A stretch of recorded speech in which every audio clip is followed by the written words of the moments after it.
Walleye Association.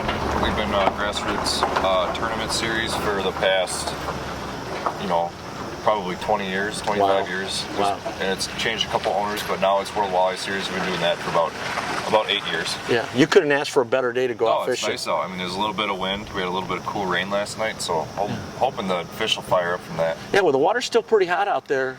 It's hot. You still got the summertime bite out here. Right. It's a little tough. There's a lot of bait fish out there, so it's going to be interesting. I think you're still going to need probably, 15, 20 pounds to win it. So. Wow, okay. Well, we'll have to get out to work.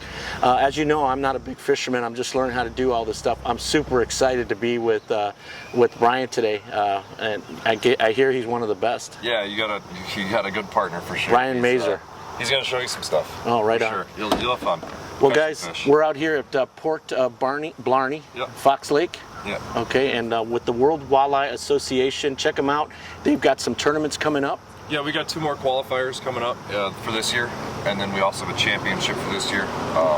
If you're interested in getting in the series, check us out on Facebook, and you can sign up online. Okay. Do you have to be from the state of Illinois to be in those tournaments? You can travel from wherever you want. Okay. Well, there you go, everybody. With Kyle Dunn, check him out. He's got his own YouTube site. Yeah, I also have Dunn Outdoors. It's on Facebook, YouTube, and we're getting a website up and running. All right, we're going to get out there and get on the water. Good morning to everybody out there. Thanks for watching the show.